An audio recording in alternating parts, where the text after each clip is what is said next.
시청자 여러분 안녕하십니까? 영호남 지역 갈등이 사회 문제로 등장한 이래로 이념, 세대와 젠더 갈등까지 일상 속에 뿌리내리면서 이제는 상대를 아예 인정하지 않는 혐오 사회가 될 것이라는 우려가 커지고 있습니다.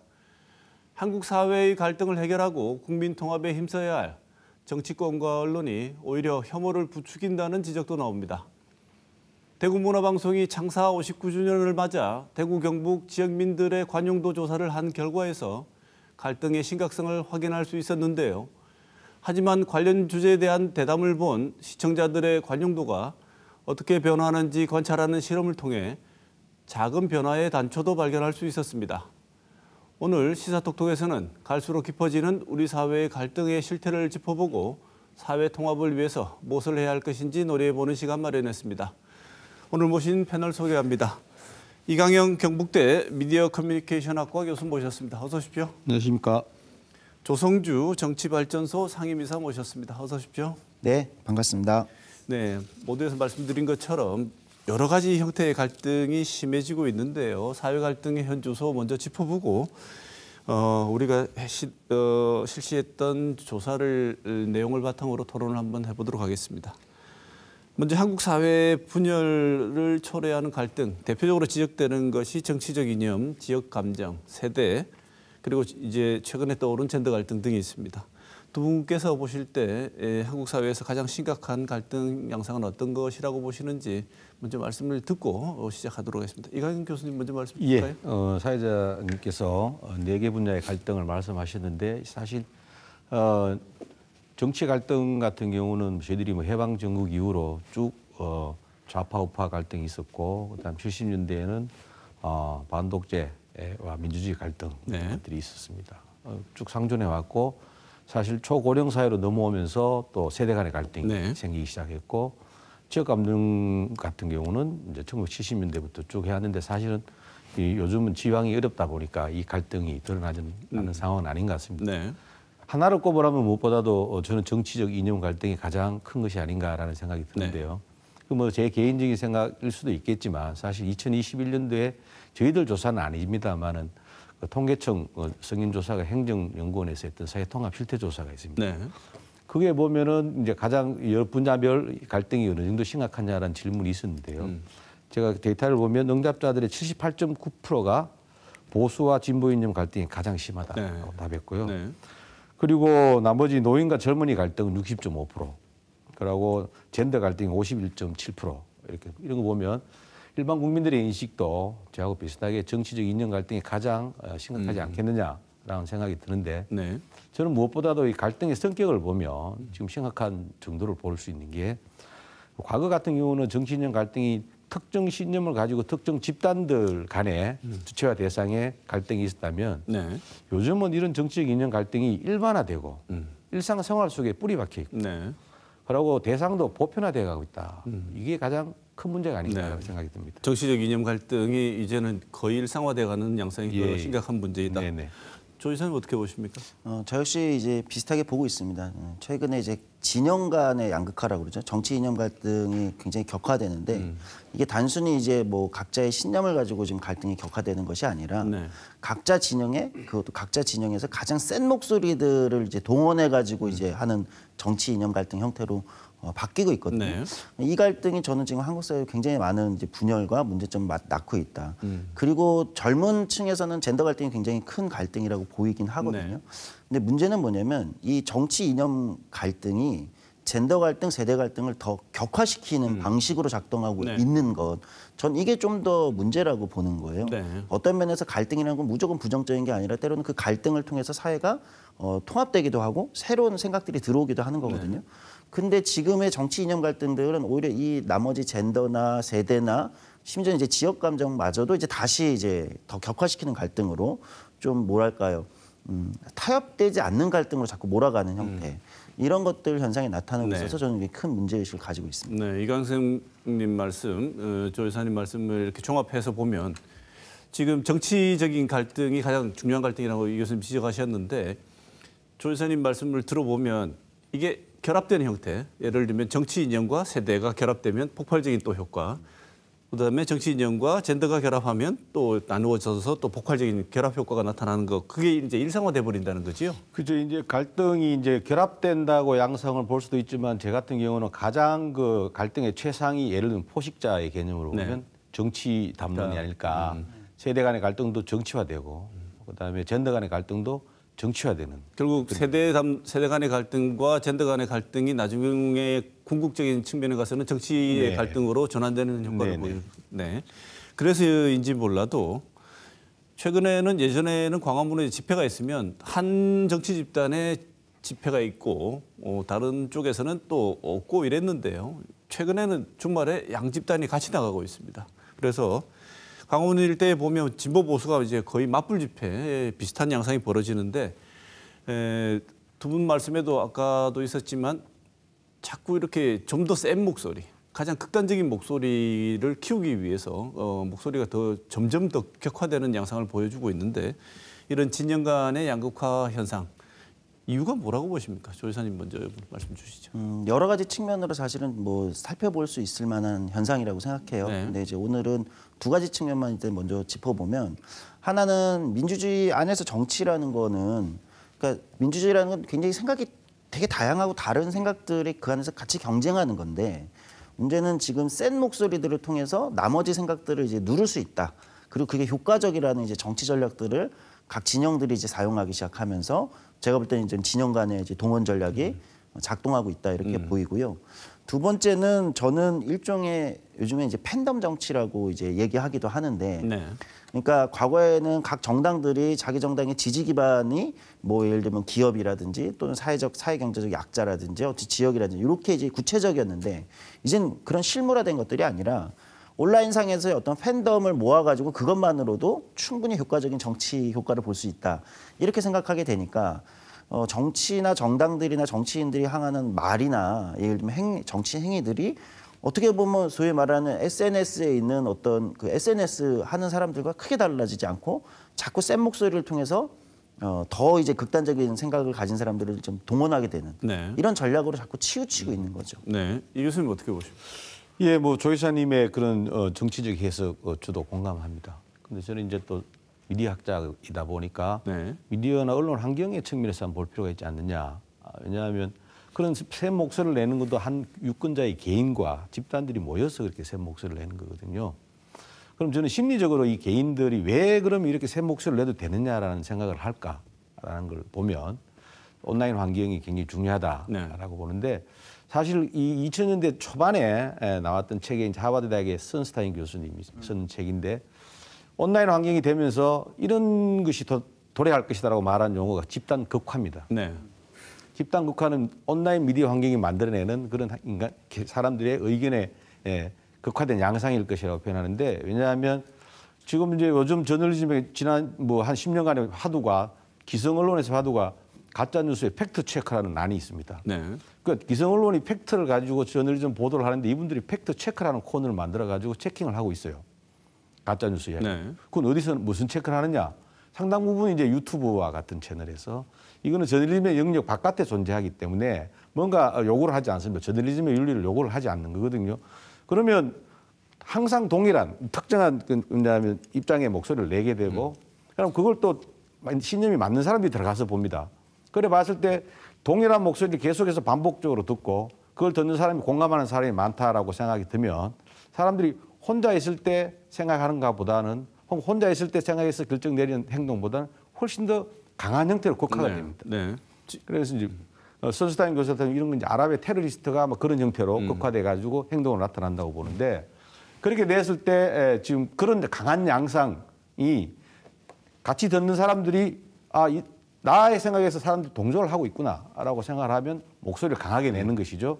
만약에 그렇게 강하게 드러나는 것이 의견의 영향이 굉장히 크다라고 정치인들이 판단하면 정치인들은 전략적인 극단주의를 선택할 가능성이 있습니다. 사실 지난 그 트럼프 대통령의 선거 전략이 전략적인 극단주의였습니다. 이제 그런 것들이 지금 현재 우리도 이런 온라인 환경에서 서서히 좀 이런 형태의 정치 행보가 나타나고 있다 이렇게 보시는 거죠. 최근에 그 김문수 경제사회 노동위원장이 하신 말씀이 언론으로부터는 이 기성 언론으로부터는 많은 비판과 야당으로부터의 공격을 받았는데 또 이렇게 이 교수님 방금 말씀하신 그 당파적인 유튜버들한테는 격렬한 지지를 받아서 그쪽 내부에서는 결코 손해본 장사가 아니다 이런 얘기를 한다는 얘기를 들었습니다. 그게 이제 일종의 이런 현상이라고 보여지는데요.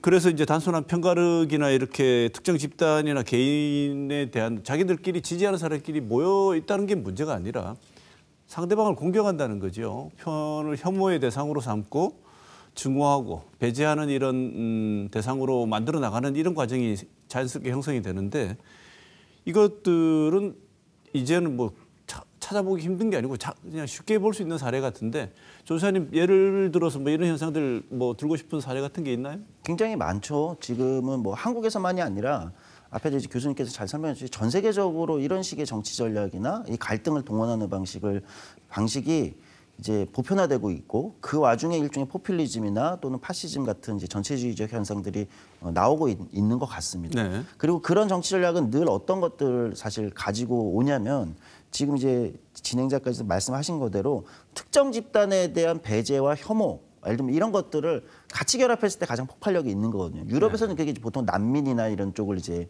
대상으로 하는 경우가 많고 미국에서는 인종 문제겠죠. 한국에서는 그게 이제 제가 볼 때는 세대나 젠더나 또는 한국에서 이제 소수자 문제나 이런 것들을 이제 결합시켜 가지고 이 집단을 배제시키고 혐오하면서 우리가 미워하는 그 집단은 예를 들면 뭐 친중모다. 네. 예를 들면 이런 식으로 하고 뭐 이대남이다, 이대녀다. 예를 들면 이런 식으로 이제 호명하고 낙인 찍기를 통해서 그 혐오 감정을 이제 동원하는 방식으로 네. 많이 쓰게 되는 거죠. 그래서 이 최근에 이제 진영 간 정치 진영 간 갈등의 양상이 단순히 뭐 민주주의는 원래 갈등이 민주주의의 엔진이니까 뭐 있을 수 있는 거야 이렇게 넘어가기보다는 최근에 이 나타나는 현상은 이런 특정 집단에 대한 혐오나 어떤 배제를 깔고 동원되는 정치 전략이기 때문에 굉장히 위험한 측면이 있다라고 보이는 거죠. 네, 이 교수님 이쪽 분야 또 전문가시기도 한데 이 혐오나 이런 것들이 자기들 세력을 힘을 키우는 에너지를 확보하는 전략으로 지금 사용되고 있는 겁니까? 알면서도 이게 안 좋다는 걸 알면서도 일부러 에너지 확보를 위해서 사용하는 건가요? 그것은 뭐 지금 우리 조 이사님께서 뭐 그 역사적인 사건도 말씀하셨지만 그 히틀러 당시에 보십시오. 그건 전형적인 유태인에 대한 낙인 찍기를 합니다. 유태인 개인이 아니라 카테고리죠. 인종이라는 카테고리 속에 낙인 찍기를 하는데. 그 낙인 이제 프로파간다의 그 기법 중에 하나가 낙인 찍기입니다. 네. 그런데 그게 혐오의 대상으로 만들어 버리는 것이죠. 그랬을 경우는 인간의 결속은 적이 있을 때 결속이 생깁니다. 네, 일부러 혐오를 통해서 우리 천군백군 해볼 때 같은 반도 동네 대항에 천군백군 나눠지면 적이 되듯이 그렇죠. 네. 이제 그렇게 이제 되면은 결속이 생깁니다. 적이 생기면 결속이 생기는데 뭐 그런 것들은 역사적으로 존재해왔다. 우리나라 역사 같은 경우도 사실 보면 지역 감정을 잘 한번 봅시다. 적을 만든 거예요. 서로 간에 낙인적 혐오의 대상을 만든 겁니다. 영남은 호남을, 호남은 영남을. 그건 누가 부추겼습니까? 정치권들이 부추기기도 했지만 언론이 적절히 활용도 했습니다. 네. 그래서 이제 정치 형성을 만들었거든요. 그런데 지금은 이제 그런 것이 지역의 지점도 아니고 다양한 형태로 많이 나타난다는 거죠. 그런데 네. 그것이 가장 많이 나타나는 그 영역이 이념의 영역이다라고 생각이 듭니다. 네. 그래서 대구 문화방송이 이번에 우리 지역의 사회 성향 수용도 조사를 창사 59주년 맞이해서 경북대학교와 대구 경북 지역민들 관용도 조사를 실시한 게 있습니다. 그 연구 책임자가 이강현 교수님이셨는데요.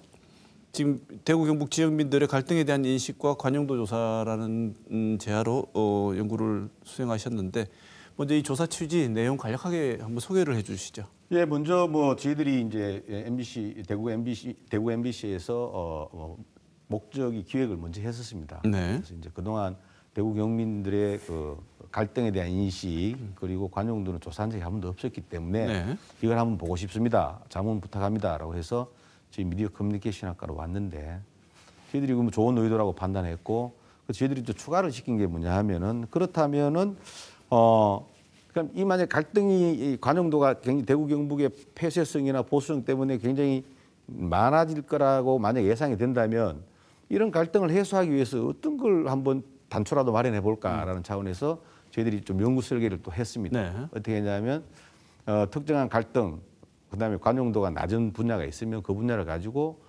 토론회를 만들고 그리고 그 토론회를 1차 조사 때 했던 1,000명을 상대로 토론을 한 몇백 명 보여주고 토론을 보고 난 다음에 이 관용도나 갈등에 대한 인식이 어떻게 개선되느냐를 보기 위해서 저희들이 연구 설계를 해서 네. 이 작업을 시작하게 보시면 되겠습니다. 그래서 보면은 우리 제일 먼저 이념 성향에 따른 어떤 갈등, 이념 갈등이 제일 가장 드러난 것이라고 모두에도 말씀 주셨는데 우리 지역은 보수의 보수의 심장, 보수라고 하면 본산부터 해서 대구 경북 지역은 보수를 빼고는 얘기할 수 없다고 이미 이념적인 어떤 지향성에서는 말뚝을 박아버렸는데 보수적이란 이 기본적인 생각, 이념 갈등 어떻게 나타났습니까? 저희들이 이제 이념 갈등을 어떤 식으로 문항을 만들까라고 했는데 저희 연구진에서는 두 가지 기존의 학계가 만드는 방법식으로 물었습니다. 하나는 이제 이념과 갈등해가 두고 정치적 이념 능력에서 활동하는 그 집단들이 있거든요. 그래서 저희들이 막 고민을 하면서 6개의 집단을 뽑았습니다. 네. 6개 집단이 뭐냐면 사회주의자, 네. 태극기 부대, 일베 회원, 친북 세력, 반미주의자, 친일 세력 이렇게 제시를 하고 응답자들한테 제일 불편하다고 느끼는 집단을 한 집단만 뽑아보세요라고 했고요. 네. 그런 다음에 이 뽑은 집단들이 이제 관용도를 적정하기 위해서 가두 집회하는 거 허용할래? 그다음에 교사를 해서 애들 가르치는데 교사를 뽑을 직책을 수행하는 거 허용할래? 국회의원 허용할 것이냐? 아니면 주요 공직에 임명할 것이냐? 네. 이 네 가지를 가지고 관용도를 물었습니다. 그렇게 묻는 방식이 하나 있고요. 또 하나는 뭐냐면 사람들이 느낌 온도를 물었습니다. 네. 이거는 한 집단이 아니라 6개 집단에 대한 느낌 온도를 다 물었습니다. 그러니까 0에서 100도 사이를 묻고 0은 굉장히 차가운 느낌, 차가움. 50도는 그냥 그저 그런 중도. 100도는 굉장히 따뜻함입니다. 100도라면 뜨거워서 못 갈 것 같지만 그런 게 아니고 전통적 학계에서는 100도로 하면 굉장히 따뜻함을 이야기하는 것이거든요. 굉장히 좋아한다. 좋아한다. 네. 이렇게 이제 묻습니다. 그런 식으로 물었죠. 제가 물어보니까 가장 불편하게 느낀 집단의 빈도를 보면은 일베가 1등입니다. 일베가 29.4%. 네. 그 다음에 두 번째로 친북 세력이 26.1%. 네. 그리고 친일 세력이 20.5%, 태극기 부대가 15.4% 이렇게 왔고요. 네. 그럼 느낌 온도를 측정해 보니까 일베가 14.8도, 굉장히 차답니다. 네. 가장 낮았습니다. 그리고 친일 세력이 16도, 친북이 20.3%, 태극기 부대는 26.2. 전반적으로 낮은데 그나마 상대적으로 더 낮은 게 일베부터 시작됐다. 네. 이렇게 볼 수 있습니다. 그 굉장히 어떻게 보면 재밌는 결과인데 친일 세력보다도 일베가 더 싫다는 얘기 아니겠습니까? 그렇죠. 네. 우리 지역에서는 일베가 하는 주장은 다소 이 밖에 있는 보수적인 사람들이라고 하면 그래도 일베에 대해서는 호의적이지 않을 거라고 오해하는 분들도 있거든요. 근데 우리 지역에서 조사님도 약간 그건 의외 아니세요? 왜냐하면 이 서울 지역에 있는 보통 사람들이 일베 세력과 대구 경북 지역의 보수를 같은 시각으로 거의 동급으로 놓고 보려고 하는 경향이 없지 않아 있거든요. 네. 근데 우리 지역에 조사를 해봤더니 우리 지역민들은 가장 싫어하는 집단이 심지어 친일 세력보다도 일베가 더 싫다고 나온 거는 굉장히 재밌는 결과 같습니다. 어떻게 보셨나요? 아마 이게 서울이나 수도권에 있는 사람들이 대구 경북에 갖고 있는 이 편견은 사실 깨주는 굉장히 중요한 저는 데이터라고 생각을 하는 거예요. 네. 그러니까 진보든 보수든 저는 진보나 보수는 민주주의 안에서 누구나 가질 수 있는 어떤 경향성이지 않습니까? 네. 이념적.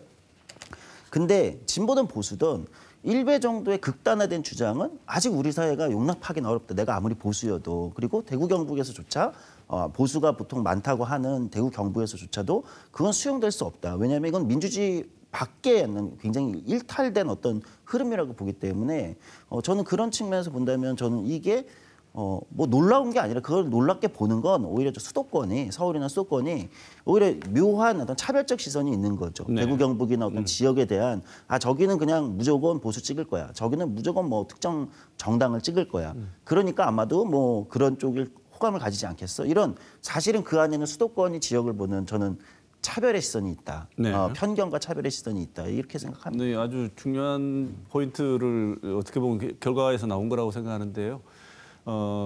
오히려 대구 경북 지역이 이 건전한 보수들이 가지고 있는 시선을 극우 세력화시키는 건 외부의 시선, 그렇죠. 외부의 어떤 평가들이 오히려 그런 경향을 그러니까 오히려 투영한다고 정치권에서 보시는 그런 것들을 저는 오히려 활용한다는 측면이 저희 있는 거예요. 미디어나 일부 미디어가. 그러니까 그렇지 않은데 마치 극단적인 지역처럼 몰아버리는 거죠. 그래야 자기들의 센 목소리들을 동원하는데 지역적으로 어떤 효과적이다 네. 이렇게 생각하는 거죠. 이건 교수님 이런 외부 시선의 평가를 어떻게 보십니까? 조 이사님 서울에서 오셨기 때문에 그렇게 볼 수 있고 이제 늘 보수의 이 곳에서 이제 살고 있는 수의 입장에서 봤을 때, 근데 그분이 이제 감정이입돼서 봤을 때 조 이사님께서 말씀하셨듯이 이래 생각할 수도 있을 거예요. 보수 망신은 일베가 다 시키네. 그래서 니네가 내 더 보수, 싫어. 내가 생각하는 보수는 그것이 아닌데 네. 왜 저렇게 하느냐? 외부의 그게 아니라 내부에서도 그래 볼 수가 있다는 거죠. 또 두 번째는 이제 통계적으로 보면은 우리 조사에서 우리 사회자님은 대구 경북에 조사를 1,000명 했습니다. 중도의 퍼센트가 몇 퍼센트 나왔다고 생각되십니까? 전체 100,000명 중에. 우리 지역이 보수의 본산이라는 걸 감안한다면 네. 30% 내외 아닐까 생각합니다. 조 이사님은 얼마나? 저도 한 30 정도, 25, 예. 30? 저희 조사에는 41.2%가 중도입니다. 본인이 그렇게 생각한다는 거죠. 예, 네. 자신 있습니다. 그러고 7.6%로 물었기 때문에 중도 다음에 이제 보수 쪽으로 하면 다소 보수적이다가 몇 프로였을 것 같습니까? 24%였습니다. 그럼 다소 진보적이다는 거는 몇 프로였을 것 같습니까? 20%입니다. 네. 놀랍죠? 네. 그럼 그것이 그런데 왜 외부에서는 대구가 보수적이라고 판단될까? 그건 선거 방식 때문에 그렇습니다. 대구에서는 진보라고 칭하거나 혹은 현재 국힘이 아닌 그런 쪽에서 나오면 기본 30%는 가져갑니다. 하지만 항상 집니다. 한 표라도 더 든 게 가기 때문에. 근데 선거 개표 결과 하면 다 빨간색이거든요. 네. 근데 사실은 젖는 득표율 합치면 30% 넘습니다. 그렇죠. 네. 그런 그 언론의 보도 방식들이 대구를 보수를 이상하게 만들어 놨을 수도 있다라고 제가 아니고 대구에 있는 보수하는 분들이 생각하실 수 있다. 알겠습니다. 그 언론의 문제는 조금 이따 짚어보고요. 또 세대 갈등 문제는 뭐 재밌는 결과가 있습니까? 세대 갈등 같은 경우는 저희들이 봤을 때 재밌는 중에 하나가 그 연령별로 저희들이 세대를 어떻게 제시를 했냐면 저 4개 세대를 제시했습니다. 하나가 MG 세대 혹은 MZ 세대라고 네. 하고 또 하나는 586 세대, 또 하나는 베이비 부머 세대. 네. 약간 겹치긴 합니다만은 노령층 세대 이렇게 4개로 제시했거든요. 그래서 이제 가장 불편하게 느끼는 집단으로는 노령층이 30.7%였어요. 네. 그 다음에 586이 30.6% 비슷비슷했습니다. MZ 세대가 26.5%, 베이비 부모가 12.2%였고, 그리고 느낌 온도는 MZ 세대가 제일 높았습니다. 54.3%. 아무래도 젊은 애니까 네. 따뜻하게 생각했겠죠. 노령층 53.4 비슷비슷했습니다.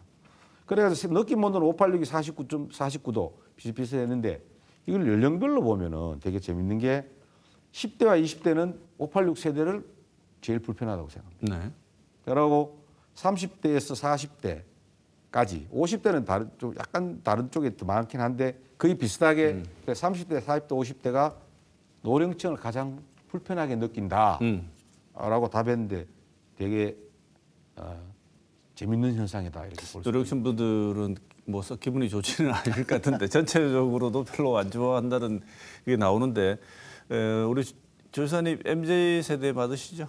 저는 MZ 세대는 아닙니다. 그보다 조금 나이가 있는데요. 네. MZ 세대 20대는 586 세대를 그렇게 싫어하고 또 30대에서 50대는 노령층을 제일 싫어한다고 응답했는데 왜 그럴 거라고 보십니까?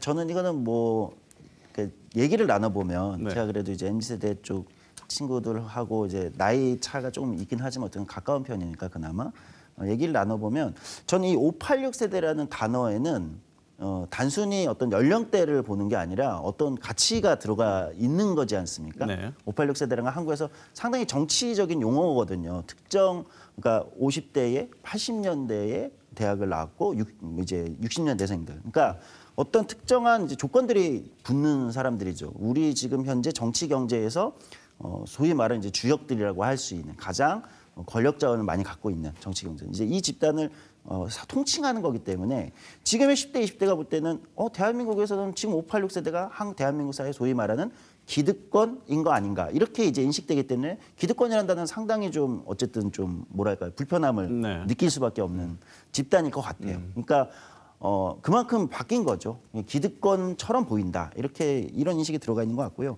30대, 50대가 노령층을 불편한 집단을 선택하는 거는 저도 이제 요 사이에 있는 나이대인데 아마도 문화적인 차이가 좀 크지 않을까. 그러니까 한국 사회가 이제 압축 사회라고 얘기할 정도로 이 변화의 폭이 굉장히 큰 사회잖아요. 네. 그러니까 지금의 30대에서 50대와 지금의 노년층 사이에 제가 볼 때는 엄청나게 큰 변화들이 한국 사회에 있었기 때문에 문화적인 차이가 크게 좀 있지 않을까 이런 생각이 좀 있습니다. 지금 보면 지난 선거에서 가장 세게 아주 그냥 부각되었던 갈등의 양상은 젠더 갈등이었습니다. 이게 언론에서 이거 역시 이 표를 의식해서 보도를 해서 그런지 몰라도 2대 20대 남자, 2대녀, 20대 여자가 전혀 다른 실제로 선거 결과에서도 약간 이게 그냥 언론의 프레임이라고 보기 힘들 결과적인 어떤 수치로도 등장했습니다. 우리 이광 교수님 이번에 연구하신 내용에도 이런 것들이 드러났습니까?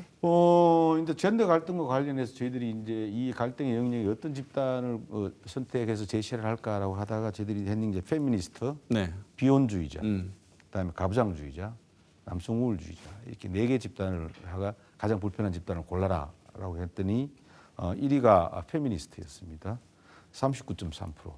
2위가 남성 우월주의자로 37.2%가 나왔고. 네. 그럼 뚝 떨어집니다. 가부장주의가 19.6%, 비혼주의자는 4.0%였습니다. 네. 근데 느낌 온도로 어디가 제일 좋을까? 페미니스트가 가장 낮을까? 아니었습니다. 남성 우월주의자가 22.2도 네. 가장 낮았고요. 그리고 가부장주의자가 25.6도. 그리고 불편하게 느꼈던 페미니스트는 29.8도 정도였고 가장 따뜻했는 건 상대적으로 49.8도. 어떤 미지근한 중간 정도의 온도로 차지했다라고 볼 수가 있고요.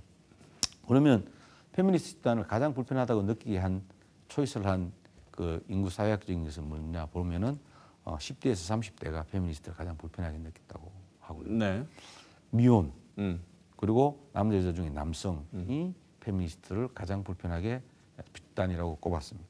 역시 젊은 20대 남자로 통칭되는 2대 남들은 페미니스트가 제일 싫다. 뭐 그렇게 볼 수가 있겠죠. 그다음에 남성 우월주의자가 싫다고 응답한 층은 아무래도 여성층이겠죠. 그렇겠죠. 예.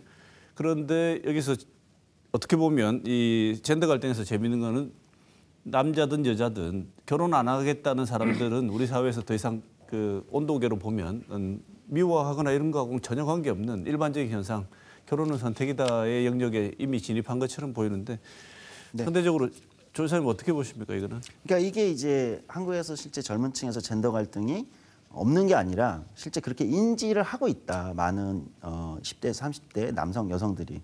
근데 이건 뭐냐면 실제 그러면 이제 한국 사회에서 10대에서 30대 사이 젊은 남성, 여성들이 서로 뭐 지금 머리채를 잡고 싸우고 있는 거냐 이게 아니고 어떤 가치 지향에서 서로가 이제 차이가 생겼다는 거예요. 그러니까 여성들은 더 이상 우리는 남성우월주의적인 어떤 사람들하고는 같이 하기 좀 어려워, 좀 싫어, 난 불편해 이런 거고 남성들은 우리가 여성의 인권이라는 게 발전되는 건 맞는데 페미니스트는 좀 과한 거 아니야? 그러니까 페미니스트라는 단어에 지금 이미 여성 우월주의자라는 남성 우월주의자처럼 여성 우월주의자라는 의미를 한국의 젊은 남성들이 갖고 있는 거죠. 실제 페미니스트 단어가 또는 페미니즘이 그렇다는 것이 아니라 그렇게 인지를 하고 있는 거죠.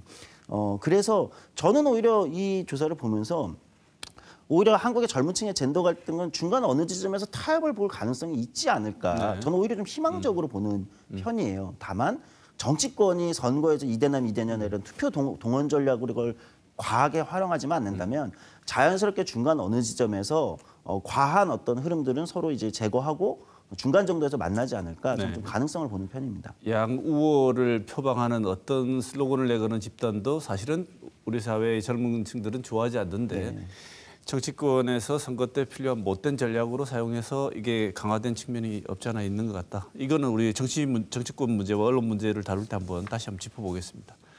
소수자는 어떻습니까? 저는 그 소수자 전에 한번 조 이사님의 그 젠더 문제를 다른 시각에서 한번 볼 수가 있는데 저는 굉장히 슬프게 봤습니다. 슬프게 받아들인 게 이거를 그냥 특히 20대 대선 국민에 드러났던 이 젠더 갈등이 어쩌면 그들의 인식 속에는 베이비 부모 세대들, 그다음에 586 세대들의 기득권, 지금 현재 청년 실업이나 이런 것들이 굉장히 적은 파일을 두고 젠더 간의 같이 이제 경합을 통해서 뭔가 나눠 먹어야 된다는 그런 무의식적인 작용이 있지 않을까. 네. 왜냐하면 경제적인 현실은 굉장히 어려운 거거든요. 그거를 정치적으로 젠더 갈등으로 정치화시켜 버리니까 진짜 있는 것처럼 보인다. 이런 게 굉장히 슬프게 다가오는 그런 부분. 네. 맞습니다. 경제적인 부분에서의 어떤 경쟁의 격화. 그러니까 분명히 여성들의 대학 진학률이나 이런 것들이 올라감에 따라서 실제 그런 경쟁에서 실제 갈등이 격화되는 측면도 확실히 있는 거고. 네. 그 소수자는 어떤가요? 소수자 집단과 관련해서 저희들이 이제 소수자는 워낙 많아서 한 네. 6개 집단을 제시를 해봤습니다. 하나가 이제 동성애자, 그다음에 결혼 이주민, 네. 탈북자, 외국인 노동자, 조선족, 네. 장애인 이렇게 집단을 제시했는데 가장 불편하게 느낀다고 답했던 집단 1위는 동성애자였습니다. 1,000명 중에 457명, 45.7%가 네. 했고 2위가 조선족, 39.1%였습니다. 나머지 집단은 뚝 비율이 한 자리 숫자로 떨어졌습니다. 그래서 가장 불편하게 느끼는 게 동성애자와 조선족이라는 게. 네. 그럼 느낌 온도도 보면 동성애자가 34.9도로 가장 낮았습니다. 그 다음으로 조선족이 37.8도였습니다. 외국인 노동자나 이런 그다음에 탈북자 이런 건 50도 약간 넘었던 그런 수준이기 때문에 의외로 조선족에 대한 그 불편함이 상당히 있구나. 네. 연령별로 보면 젊은 세대는 조선족에 대한 불편함이 더 많았고 네. 노년층은 동성애자. 네.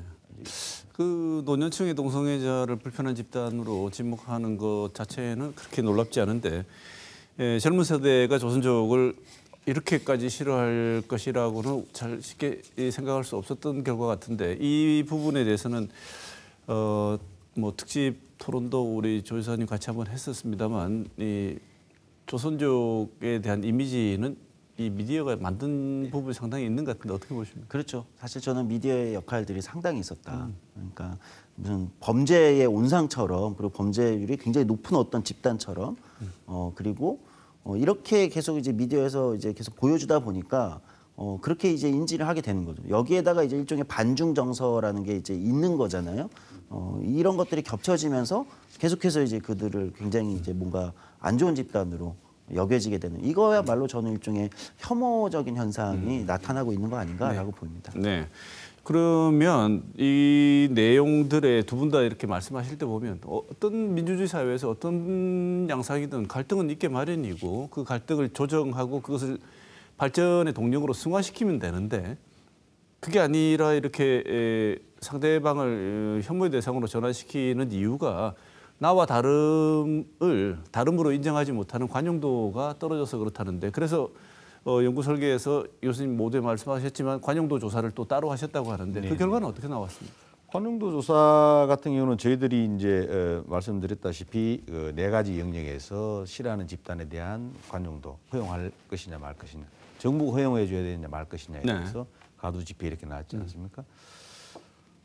그래서 이제 네 개 영역에서 관용도가 어디가 가장 높았을까? 네. 뭐 정치적 이념과 세대 이런 것 중에 이런 거 보면 역시 이념 갈등 집단의 경우에 7점 만점 관용도 7점 만점 중에 2.71 가장 낮았습니다. 네. 이념이 다르면 참아낼 수가 없다는 거군요. 세대가 4.14였습니다. 그러니까 상당히 차이가 많은 거죠. 네. 젠더와 소수자 같은 경우는 3.6, 3.4. 그 보면 이념 집단에 대한 갈등이 굉장히 많고 여기서 또 흥미로운 것은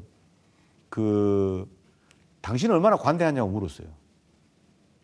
스스로. 네. 그래가지고 물어보니까 자신이 굉장히 관대하다고 생각하는 사람들이 불편한 집단은 기본권을 제한해도 된다. 예를 들면 가두 집회는 표현의 자유고 네. 뭐 그다음에 직업의 자유 있잖아요. 제한해도 된다라는 응답이 절반이 넘었어요. 그러니까 자신은 상당히 관대한데 저것만은 안 돼.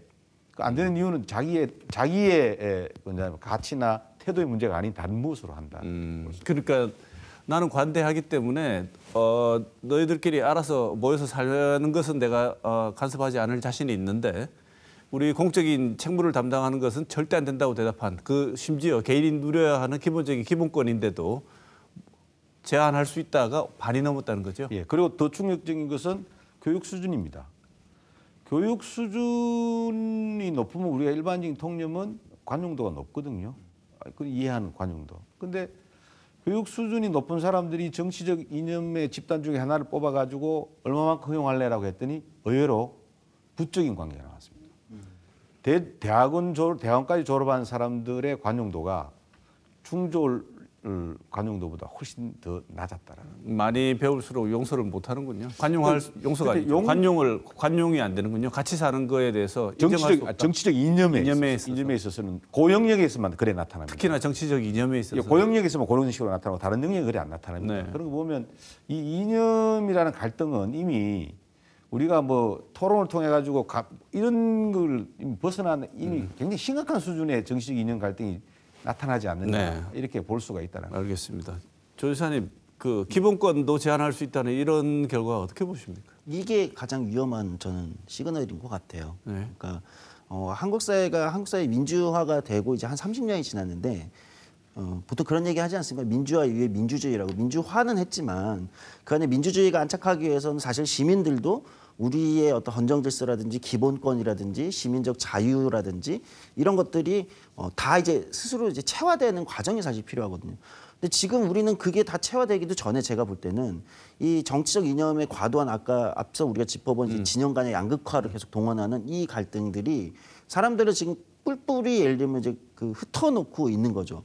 그러니까 아무래도 한국 민주주의의 가장 큰 위협은 저는 뭐 북한이나 어떤 다른 게 아니라 시민들 사이에 지금 이렇게 타인의 기본권도 제한해야 된다라고 생각하면 상대에 대한 증오를 계속 북돋는 어떤 그 흐름들, 그게 정치든 미디어든 또는 운동이든 그런 흐름들이 오히려 한국의 민주주의의 가장 큰 위협이 아닐까라고 느껴지는 대목입니다. 네, 알겠습니다. 지금 결과들을 보면 상당히 심각하고 일상화됐다는 것은 두 분 말씀에서도 알고 결과도 그렇게 나온 것 같은데, 그러면 이제 사회 갈등을 줄이고 다름을 서로 인정하면서 이게 다르다는 건 있을 수 있지만 이게 혐오의 양상으로 진행되는 걸 막고 차이를 인정하고 같이 이 다양한 색깔로 살아가는 사회를 만들기 위해서는 어떻게 해야 될까? 이런 관용도를 높일 수 있는 방안 한번 고민을 한번 해보겠습니다. 우리 사회를 바라보면 그래도 딴 나라 사례를 참고하는 게 좋을 것 같은데 세계적으로 나름 관용도가 좋다고 평가받고 있고 그렇게 스스로도 자부하는 나라가 독일이라고 합니다. 이 나라는 특히나 학교에서부터 토론 교육을 열심히 한다는데 토론을 통해서 다른 사람과 소통하는 방법을 배워간다고 합니다. 우리가 준비한 영상을 먼저 보시고 토론을 계속 이어가도록 하겠습니다. 영상 보시죠. 독일 노르트라인 베스트팔렌주에 자리 잡은 대구 면적의 3분의 1 정도인 뮌스터시. 인구 31만여 명 가운데 대학생 4만 8천여 명을 비롯해 학생 수가 주민의 3분의 1이나 되는 교육도시입니다. 지난 6월 세계 10대 모범학교로 선정된 마틸데 안네케 종합학교. 5학년부터 10학년까지 우리의 중고등학교 과정을 합친 이 학교는 건강한 삶이 교육의 목표입니다. 특히 다른 사람들과 의견을 나누는 토론 교육에 공을 기울이고 있습니다.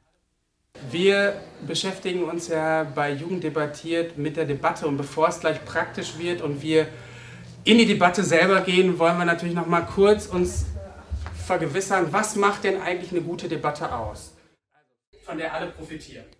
자신의 의견을 말하려는 학생들이 서로 손을 듭니다. Es macht eine gute Debatte aus, dass man sich gegenseitig ausreden lässt und auch zuhört. Und natürlich auch darauf eingeht und versucht zu verstehen, was die Gegenseite einem sagen möchte. Ja, Moment.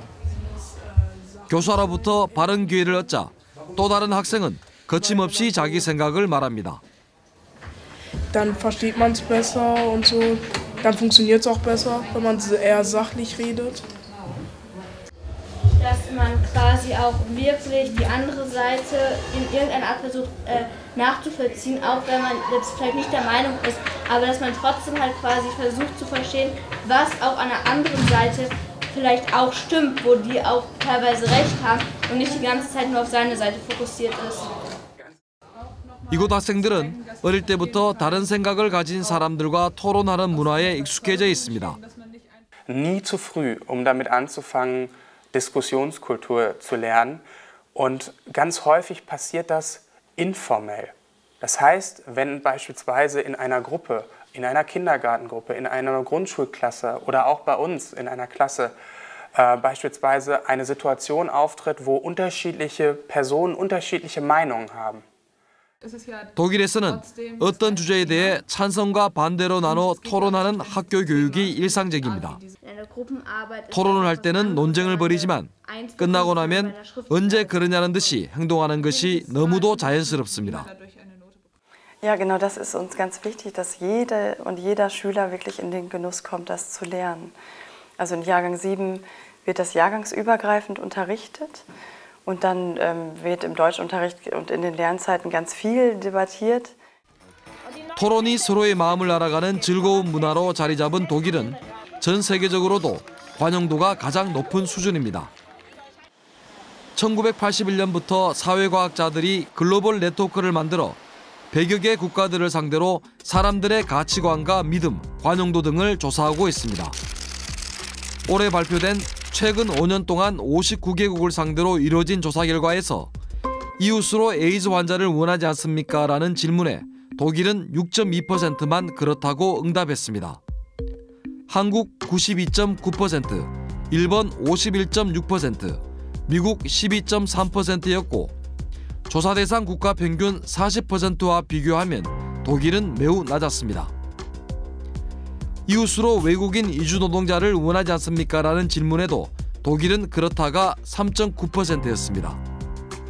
한국 22%, 일본 29.1%, 미국 8.1%였고 조사 대상 국가 평균 21.8%와 비교해 역시 아주 낮은 수치였습니다. Ganz wichtiger Bildungsauftrag sowieso in Schule. Also ich muss den Schülerinnen und Schülern beibringen, zu diskutieren, Argumente zu finden, sich auszutauschen. Ich glaube, das ist das Wesentliche in einer Demokratie. Nur so kann Demokratie funktionieren. 영상 보셨습니다만 독일이 유달리 세계적으로 관용도가 높게 나오는 데는 물론 이런 어릴 때부터 체화된 조기 교육이 영향을 미쳤겠지만 이것만이 다는 아니겠죠. 뭐 역사적인 맥락도 있을 것이고 다른 요인도 있겠지만 일찍부터 가르쳐서 체화된 토론 문화 이게 영향을 안 미쳤다고도 결코 말할 수 없을 만큼 토론 교육이 활발하게 이루어지는 것 같은데 먼저 어떻게 보셨는지 우리 조 의사님 먼저 말씀 좀 주시죠. 그러니까 민주주의라는 정치 체제의 장점을 어떤 학자가 그렇게 표현한 적이 있습니다. 그러니까 민주주의 정치 체제가 유일하게 그 정치 체제 유일한 건 아니지만 굉장히 특징적인 장점은 체제 안에서 시민들이 서로에게 배우고 그것을 통해서 시민들 스스로가 성장해 나가는 거의 유일한 정치 체제다. 그러니까 민주주의라는 것은 토론과 논쟁, 서로 다른 생각들 간의 경쟁을 통해서 배우고 성장하는 거죠. 시민들 스스로도. 이런 장점이 있기 때문에 이 토론이라는 걸 단순히 무슨 교육의 하나의 영역만이 아니라 민주주의라는 정치의 되게 본질적인 거거든요. 그 안에서 관용도도 높아지는 거로 저는 생각하는데 바로 그런 점을 좀 잘 보여주고 있는 것이 아닌가 이렇게 생각하고 한국 그리고 그것을 독일 같은 경우는 정당이나 정치인들의 토론도 그래서 조금 달라요. 늘 보면 정치인들도 상대를 악마시키는 방식의 토론을 하는 것이 아니라 우리의 의견의 차이가 어디까지고 여기서 타협은 어디까지 하는가. 이런 식으로 하기 때문에 좀 차이가 있는 것 같아요. 이 교수님 이 영상 뭐 보신 걸 포함해서 이번 조사에서도 이와 유사하게 실험을 통해서 해보니까 관용도를 좀 다르게 한번 볼 수 있는 단초를 보신 게 있다는데. 예, 뭐 그런 게 있고 저 독일 같은 경우는 이제 우리가 보면은 이제 인간의 존엄성을 훼손하는 그런 행위에 대해서 굉장히 민감한 나라입니다. 그 유태인 학살의 홀로코스트 문제도 있었기 때문에 그래서 독일 같은 경우는 뭐 교육뿐만 아니라 법적으로도 굉장히 처벌이 강합니다. 1960년에 그 민중 선동할 경우에 처벌법을 강하게 하고 있거든요. 그런데 작년 같은 경우에 또 바꿨더라고요. 코로나 팬데믹 사태 때 나타났던 혐오, 온라인에서 나타난 혐오 이거에 대한 처벌을 또 더 강화를 시켰어요. 그래서 저는 이미 교육이나 법제적으로 이미 돼 있는 나라다. 그래서 제가 저걸 보면서 느낀 건 자연스럽게 자기 이야기를 하거든요. 젊은 친구들이. 그는 이미 관용도가 높은 사회라는 걸 입증하는 겁니다. 우리 같은 경우는 그게 안 됩니다.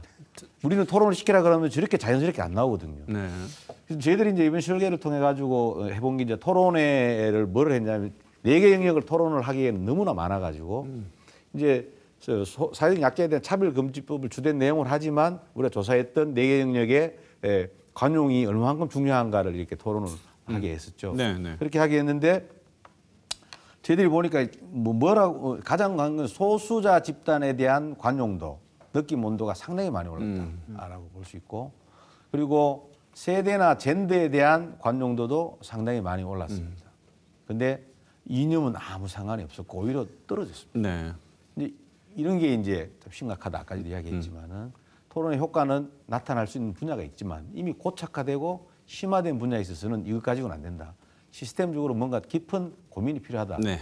근데 고민을 해야 되는 주체가 갈등을 하고 있다. 이렇게 볼 수 있습니다. 네, 알겠습니다. 방금 말씀 주셨습니다만 우리 한국 사회를 갈등공화국으로 만들고 있는 그래서 갈등공화국을 해소해야 하는 주체가 갈등을 생산하고 있다고 말씀 주셨는데 가장 대표적으로 지목을 계속 두 분이 하시고 있는 게 언론과 미디어와 정치권입니다. 정치와 미디어가 갈등을 없애기는커녕 시스템적으로 축소하고 없애야 되는데 시스템적으로 재생산하고 확대하고 있다 말씀을 주셨습니다. 그래서 두 분께 한 분은 미디어, 한 분은 정치 쪽에 계시기 때문에 정치와 미디어가 어떤 문제를 만들어내고 있고 어떻게 바뀌어야 되는지 짧게 질문 한번 드려보겠습니다. 이 문제는 정말 하나씩 주제를 따로 떼가지고도 하루 종일 토론할 수 있을 만큼 복잡한 문제이긴 하지만 두 분은 아마 짧게 정리해 주실 거라고 생각하고 먼저 정치부터 조 이사님. 네, 저는 앞에 우리 연구나 조사들이나 쭉 이런 것들을 보고 말씀하시는 걸 보고 지금 이제 토론을 하면서 좀 느끼는 건데 저는 그러니까 갈등이 없을 수는 없지 않습니까? 네. 근데 지금 저는 한국 정치의 문제는 지금 아까 얘기했듯이 세대, 젠더 예를 들면 이런 또 이제 가장 사람들이 싫어하는 단어들을 가져오잖아요. 뭐 종북주의자 이런 방식이 아니라 저는 정치가 갈등의 주제를 바꿔야 될 것 같아요. 사회 경제적인 문제로 싸우자 예를 들면 그러면 저는 시민들끼리 혐오나 시민들끼리 배제하는 형태로 나타나지 않을 거라고 생각해요. 그거는 의견의 차이일 수 있는 거니까. 근데 지금 그 정치가 주된 논쟁으로 지금 삼고 있는 주제들은 옆에 있는 시민들을 서로 공격하게 만드는 주제들로 싸우는 거니까 그러니까 정치가 싸우는 갈등의 주제를 바꿔야 된다. 사회 경제적인 문제로 복지를 어디까지 확대할 거냐. 예를 들면 경제를 어떻게 운영할 거냐. 이렇게 되면 저는 시민들 간에 증오나 혐오가 그렇게 높아지지는 않을 거다. 이렇게 생각하고 있습니다. 네. 언론 쪽은 어떻게 하겠습니까? 조 이사님 말씀을 받아가 연계시켜서 말씀드리자면 언론의 입장에서 예를 들면 문제점보다는 어떤 방향으로 나가는 게 공론장을 활성화시키느냐를 했을 때 저는 최근에 이제 그 서구에서 나타나는 중에 솔루션 저널리즘이라는 해법 저널리즘이라는 게 있습니다. 네. 이게 이제 단적으로 대비를 시키면 기존에서는 세상이 어떻게 잘못 돌아가고 있는가를 보도하는 게 기존의 저널리즘 패러다임이었거든요. 해법 저널리즘의 지향점은 얼마나 좋은 방향으로 나가야 될 것이냐에 대해서 이야기하는데 대안을 제시하지 않으면 보도하지 마라. 그리고 대안을 신뢰할 만하고 믿을 만한 그 에비던스를 가지고 해라. 이런 식으로 자꾸 움직여 가려고 합니다. 그렇게 하려면 사실 심층 보도를 할 수밖에 없거든요. 그렇게 됐을 때 우리 사회 구성원이나 시민들이 그때 우리가 논의를 시작할 수 있는 장을 마련되지 않느냐라는 게 그게 언론의 장의 역할이거든요. 혹은 장소로서의 역할인데 그런 것이 꼭 필요한 시점이 아닌가라는 생각이 듭니다. 네. 주말마다 들리는 소식은 정말 우리 오늘 토론에서 나온 갈등을 계속 확인시켜주는 일들만 계속 얘기되고 있습니다. 오늘 갈라진 대한민국 갈등을 어떻게 풀어갈 것인지 현장도 짚어봤고 두 분의 대안도 한번 들어봤습니다. 모쪼록 갈등 대한민국을 풀어나갈 수 있는 단초가 문제는 알고 있으니 해법을 찾기를 다 같이 풀어나가기를 소망해 봅니다. 오늘 좋은 말씀 주신 두 분, 이강현 경북대 미디어 커뮤니케이션학과 교수, 조성주 정치발전소 상임이사 두 분 모시고 좋은 말씀 들었습니다. 오늘 토론은 여기서 마치겠습니다. 고맙습니다.